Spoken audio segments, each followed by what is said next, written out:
Welcome back to the Deep Dive. Mhm. Today we are wading deep into a life that was just, defined by this incredible glamour, but also relentless public scrutiny and this spectacular ability to reinvent herself. We are talking about Elizabeth Taylor. Yeah, and when most people think of her, they conjure these images of incredible jewels, the 8 marriages, the total chaos of the Burton years. Right, the headlines. Exactly. She is, on the surface, just synonymous with classical Hollywood excess. But if we only look at those headlines, we miss the real story, which is how she strategically navigated and ultimately weaponized that very chaos. Absolutely. The biography you sent us, it covers her entire life. From being this child star, meticulously molded by the old MGM studio system, all the way to becoming the world's highest paid movie star. And then the final act, transition into this force of profound humanitarian work, who really understood that her fame itself was her most powerful tool. So our mission today is to really trace that duality. How does someone who starts out as this carefully manufactured product under intense studio control? How does she liberate herself? How does she seize that financial independence and then completely transform into a serious political and social activist? That shift from the controlled actress to the independent icon, that's the story. It really is. We're not just analyzing a star, we're looking at the prototype, really, for the modern celebrity. Okay, so let's unpack her origins, because they immediately show this level of social sophistication and kind of an international grounding that you just don't typically associate with a purebred Hollywood starlet. That's such a crucial distinction. I mean, she was born in London in February 1932, a fact that people just forget. Right, to American parents. To American parents. Her father, Francis, was a successful art dealer, and her mother, Sarah, was a retired stage actress. So because of that, she was a dual British-American citizen right from birth. And it was her father's job that put her in this fascinating pre-Hollywood world, wasn't it? Precisely. His art gallery clientele, it wasn't just artists. I mean, it included powerful political figures. Her unofficial godfather was Colonel Victor Cassellett, a really high-ranking British politician. Wow. So he was a huge early influence on her, her political awareness, her social manners. This was not a humble, aspiring background. This was a well-connected international family. And it was world politics, not a desire for fame, that actually pushed her towards Hollywood. Yes, it was the looming threat of World War II in Europe. That was the deciding factor. In early 1939, the U.S. ambassador, Joseph P. Kennedy, The patriarch of the Kennedy family. the very same, he strongly advised American families to get back home. So Sarah and the children left that April and settled in Los Angeles. So she lands in Beverly Hills not for a film career, but basically for safety. And the industry finds her through her father's new gallery.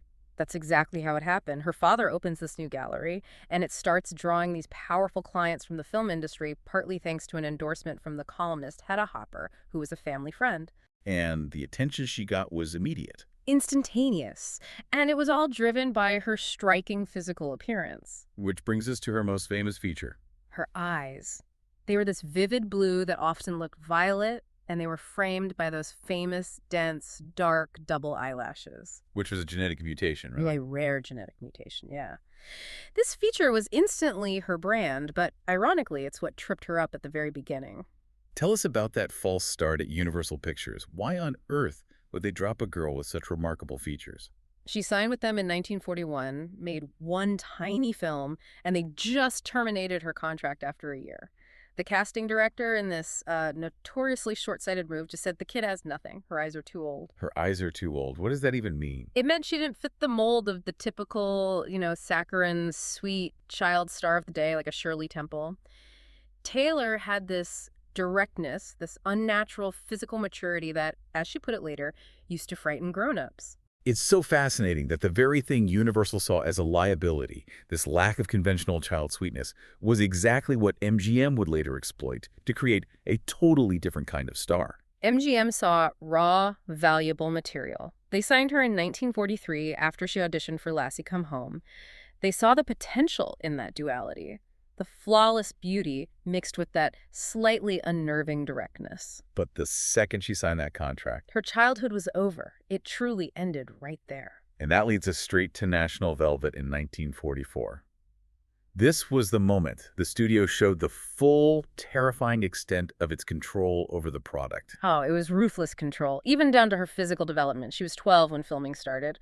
To make sure she looked right for the part, the studio delayed filming for months so she could grow an inch or two. They waited for her to grow. They did, and they made her wear braces for the perfect smile and even demanded she have 2 of her baby teeth pulled. This wasn't nurturing a talent. This was engineering a commercial image from the ground up. She called MGM a big, extended factory. It just sounds so rigid and controlling for a child. It was. The studio system meant her entire life was scheduled to the minute. School, filming, then rigorous evening classes and dancing, singing, movement. She had no real private life, no input at all. So even though National Velvet was this huge success and got her rave reviews, She grew to resent it. She intensely disliked many of the films she was assigned, feeling they didn't respect her intelligence or her actual desire to act. so given that deep resentment for the factory floor, how did MGM keep control as she got into her mid-teens? They pivoted. They shifted from manufacturing the child actress to manufacturing the romantic object. When she turned 15, the publicity machine just went into overdrive, creating this mature public image. So they're setting up photo shoots, arranged dates. Oh, absolutely. Carefully positioning her as the heir apparent to screen sirens like Lana Turner and Ava Gardner. And that transition seems to hit its peak with Father of the Bride in 1950, which became this cultural moment that perfectly merged her manufactured screen life with her manufactured private life. It was brilliant, cynical marketing. MGM released the movie, where she plays this beautiful young woman getting married at the exact same time as her real-life, highly publicized, lavish wedding to the hotel heir Conrad Nicky Hilton Jr. And the studio treated the wedding like a movie premiere. Completely. It was an all-expenses-paid publicity event designed to cash in on the public's fascination, and it worked. Financially, it was huge. It grossed $6 million, but more importantly, it transitioned her seamlessly from teen idol to young adult star in the public eye. MGM used her real life, all packaged and polished, as the trailer for her movies. But the real artistic breakthrough came a year later. It did. A Place in the Sun, 1951. Right. Taylor herself said this was the first film where she felt she was genuinely asked to act, not just, display her beauty or her public persona. She took on a really complex adult role. She did, and the director, George Stevens, explained her casting perfectly. He said he cast her because she embodied the illusion of the beautiful girl in the yellow Cadillac convertible that every American boy thinks he can marry. She wasn't playing a woman, she was playing the American dream of unattainable perfection. And the critical acclaim cemented her as a serious actress. It did, but the machine had already manufactured the instability in her private life that was about to completely overshadow her art. And just as she gets that critical acceptance, her whole classical Hollywood story starts to implode because of her personal life. The marriage to Nicky Hilton ends after, 8 months? 8 turbulent months. And that divorce was brutal. It really highlights the danger of marrying the illusion the studio created. Hilton was abusive, a heavy drinker, and she filed for divorce on grounds of mental cruelty. But because MGM had publicized the marriage so heavily. The failure was also a huge public failure. The press was intensely negative, branding her as emotionally unstable and spoiled. So with all this new star power from A Place in the Sun, why didn't she just break free from MGM right then? What leverage did the factory still have? The leverage was, it was money and reputation. After the divorce, MGM punished her. They stuck her in B pictures just to show they still controlled her assignments. Wow. And more practically, she was soon married again to Michael Wilding, expecting her first child, and she needed stability. That $4,700 weekly salary, which is, well over $55,000 today. Hey, just walk away from that. You can't. Plus, the studio financed a house for them. So signing a new 7-year contract in 1952 was an economic necessity, even if she hated the creative chains that came with it. But signing that contract also led to the prestige pictures. So the control came with a career boost. Absolutely. She moved into the big epics, the serious dramas. Giant in 56 was a massive box office success. It was a famously difficult shoot, but it proved she could anchor a huge picture with legends like James Dean and Rock Hudson. And that led to her first Oscar nomination for Raintree County. It did. She was now an actress with undeniable box office power. The personal drama, though, was about to become just seismic. The Mike Todd tragedy, and then immediately what happened with Eddie Fisher. Yeah. That permanently changed how the public saw her. Mike Todd, her third husband, a big theatrical producer, he died in a plane crash in March 1958. Taylor was just devastated, and the studio pushed her back onto the set of Cat on a hot tin roof only 3 weeks later. 3 weeks. 3 weeks. She later said that the intensity of that role, playing Maggie the cat, was therapeutic. She felt she literally became Maggie, and that acting was the only time she could function. And then, while the world is still watching her grieve, she gets involved with Eddie Fisher, shattering his marriage to Debbie Reynolds, who was, America's sweetheart. Right. That created the whole homewrecker narrative. The scandal was apocalyptic. I mean, Congress even debated banning her from returning to the U.S. because of the moral outrage. But MGM, now sensing how to use this new kind of media frenzy, they capitalized immediately. They slapped this provocative, highly sexualized image of her in a slip on the posters for Cat on a hot tin roof. They were selling the scandal. And the film grossed $10 million in the U.S. alone. She was the bad girl, and the public paid to see her embody it. The irony then just peaks with Butterfield 8 in 1960. She hated that film. Despised it. And yet, it won her first Best Actress Oscar. She fought the studio. She knew they chose the film about a high-class call girl specifically to exploit her notorious public image. It was the last film on her contract. They basically packaged her current scandalous persona and sold it.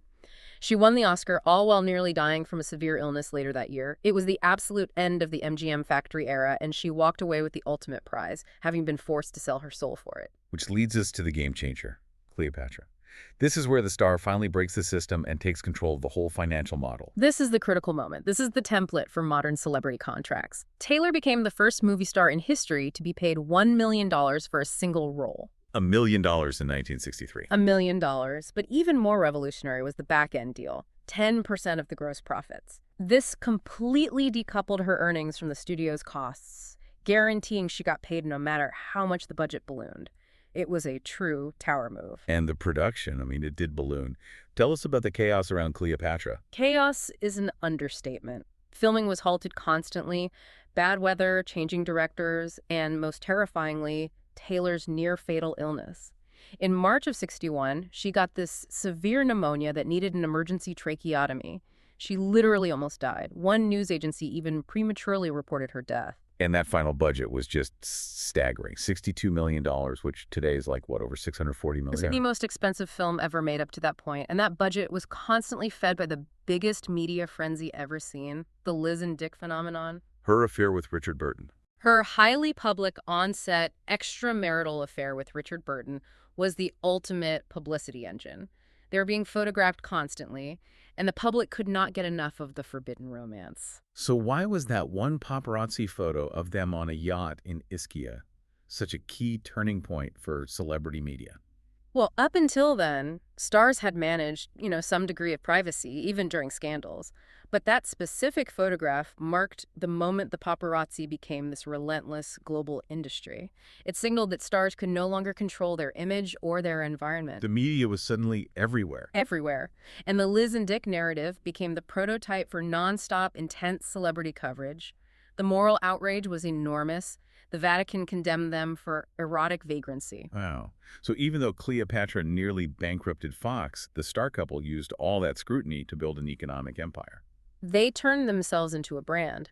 Over the next decade, they generated a combined $88 million in revenue. Burton famously claimed their relationship generated more business activity than one of the smaller African nations. That's incredible. Their films together, they were sold almost entirely on the basis of their scandalous relationship.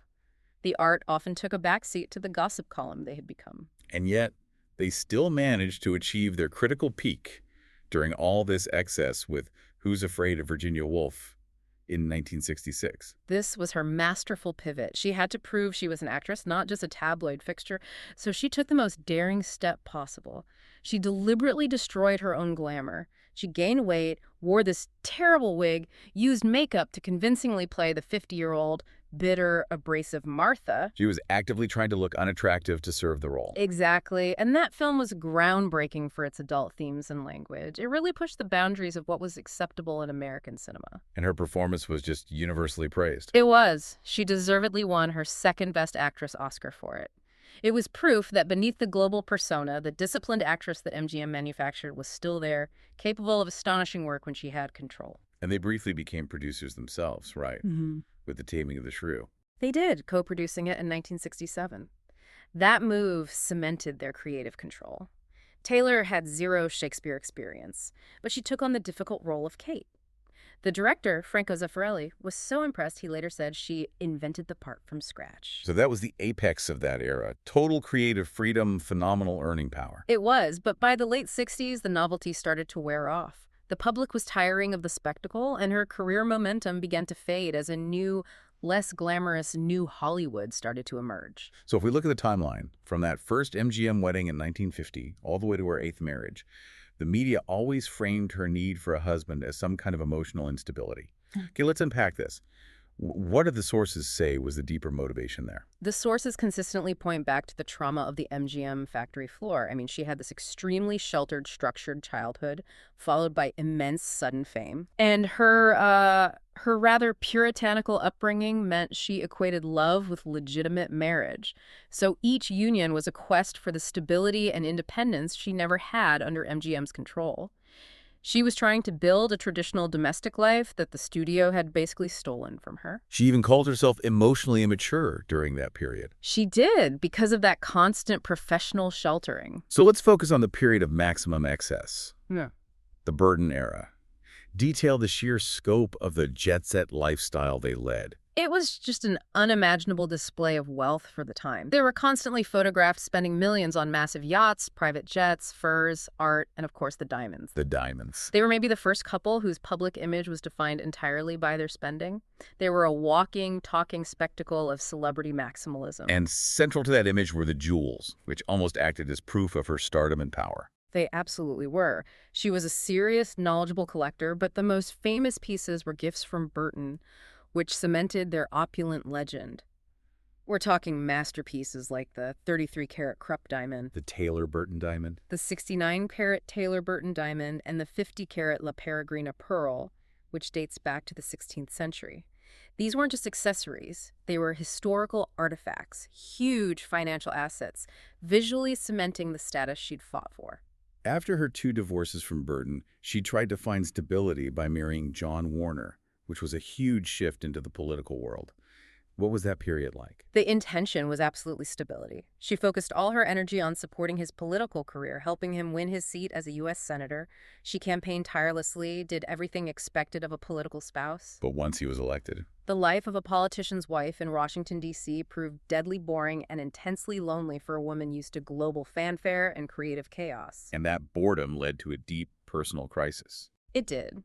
She suffered from depression, gained a lot of weight, and developed a serious dependency on alcohol and prescription drugs.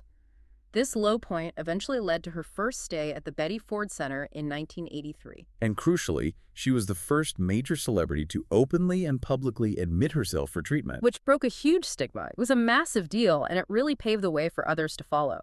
You could argue that was her first major public humanitarian statement. And it was at Betty Ford that she met her final husband, Larry Fortensky.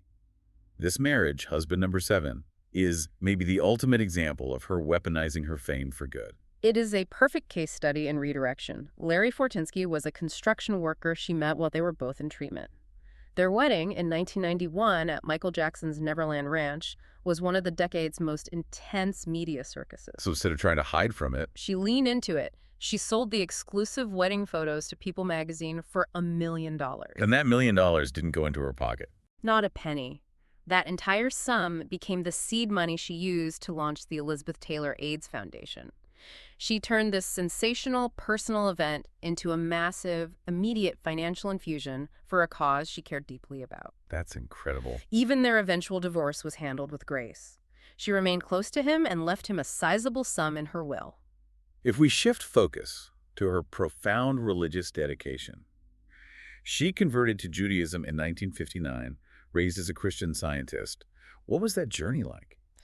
Well, the contrast is huge. Christian Science focuses heavily on spiritual healing, often minimizing traditional medicine, which was a constant source of frustration for Taylor given her numerous health problems. Right. When she converted to Judaism, she was adamant it wasn't just for her Jewish husbands, Mike Todd or Eddie Fisher. She said she felt she had been Jewish all her life and found a depth and historical continuity in the faith that offered her comfort and dignity and hope. And this wasn't a passive conversion at all. Her active support for Zionism had immediate high-stakes consequences for her career. It was a conscious political choice. In 1959, she publicly bought $100,000 worth of Israeli bonds.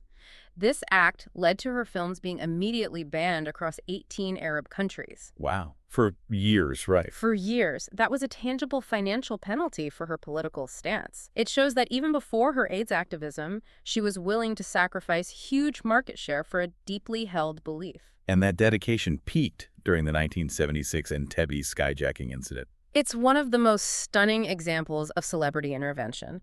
When Israeli citizens were taken hostage in Uganda, Taylor offered herself to the terrorists as a replacement hostage. She offered herself as a hostage. She did.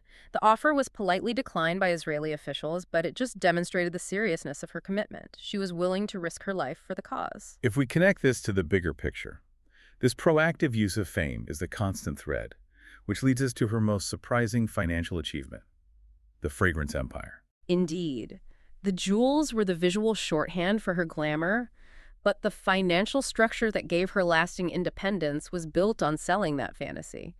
She was the second major celebrity, after Sophia Loren, to launch a signature perfume brand. And White Diamonds became an absolute behemoth. One of the best-selling celebrity perfumes of all time.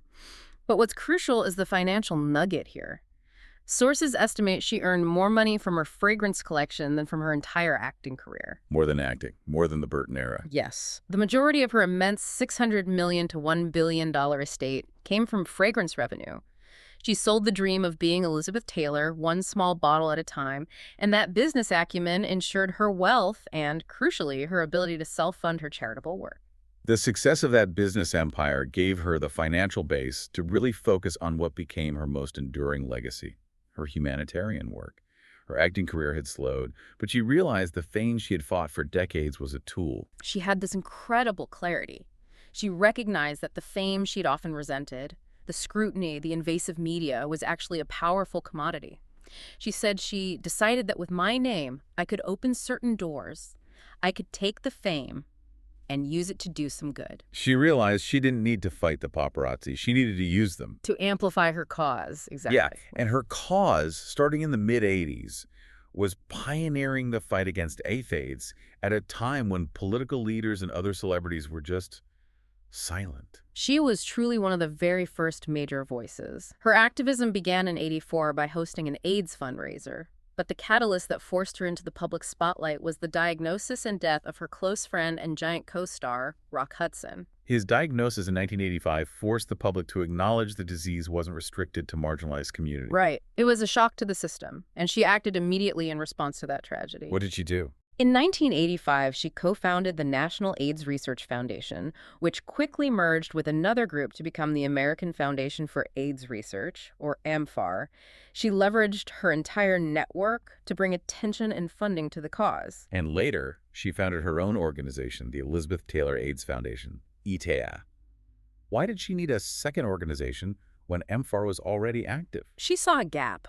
AMFAR was focused heavily on research, which was essential, but Taylor realized the immediate needs of those suffering awareness, education, direct support services weren't getting enough attention. So ETF was for direct action. Exactly, and this is key to her financial independence.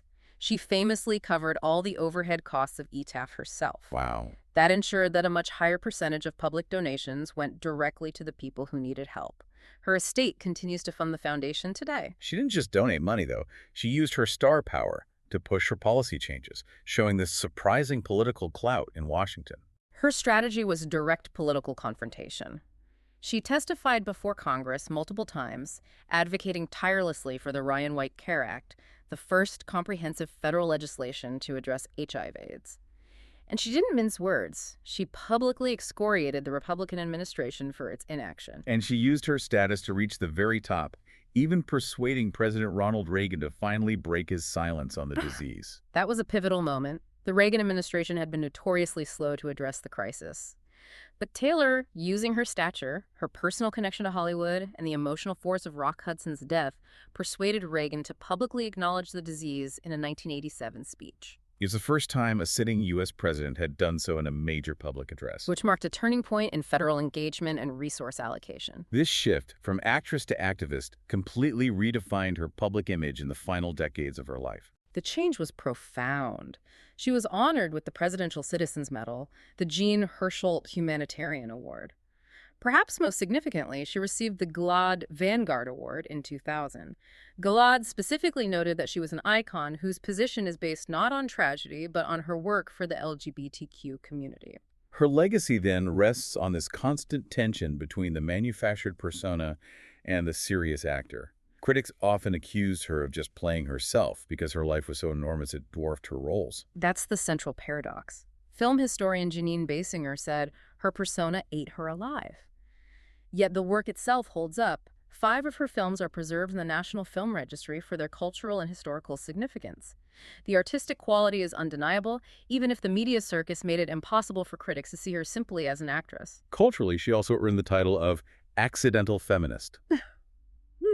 How did her roles challenge the gender norms of her time? Well, she was this pre-feminist figure who wielded immense sexual and financial power. I mean, in National Velvet, her character literally cross-dresses and wins a man's race. Right, from the very beginning. From the start. In films like Butterfield 8, her character is often in control of her own finances and her own sexuality, a radical concept for 1960. She demanded financial leverage and creative control in a male-dominated industry, setting a powerful example even if she never adopted the feminist label herself. She embodied independence by just taking it. And finally, her long history of health issues, the chronic back problems from that National Velvet injury, multiple pneumonias, brain tumors, heart failure. It sounds like a body that endured as much drama as her life. It does. That back injury from her childhood troubled her for the rest of her life. She survived so many close calls with pneumonia. She was a fighter right until the very end, dying in 2011 at age 79 from congestive heart failure. And fittingly, her private funeral, a Jewish ceremony, included one final perfect act of showmanship. It was an incredible, final, irreverent performance. The ceremony was scheduled to begin promptly, but at her explicit request, it was delayed 15 minutes. Her representative said the reason was simple. She even wanted to be late for her own funeral. That's just perfect. It was the ultimate wink to her audience, proving that even in death, she maintained the integrity of the persona she had so expertly manufactured and controlled. What an extraordinary and just exhausting journey we've traced. We watched this disciplined, tightly controlled child star from the MGM factory strategically use her dramatic, often chaotic personal life, not as a source of destruction, but as a path to seize both financial and creative control. She leveraged the fame that once nearly consumed her and funneled it into a humanitarian engine that continues to save lives today. Her legacy is one of continuous transformation, defiance, and redemption. I mean, you have to remember this arc. She went from being publicly condemned by the Vatican and scrutinized by Congress for her affairs to eventually becoming a Dame Commander in the British Empire and receiving the Presidential Citizens Medal for her philanthropy. That level of societal and political vindication, it just shows the sheer power of conscious reinvention. It really does. So what does this all mean for us today, the learners, looking at modern celebrity culture? I think you have to consider the sheer transformative power of redirected celebrity influence. Elizabeth Taylor became the gold standard for recognizing that the fame itself is the most valuable asset. She made more money selling the dream of glamour through her perfume than she did during her entire acting career. And critically, she channeled the massive media spectacle around her final wedding directly into launching her AIDS Foundation. Exactly.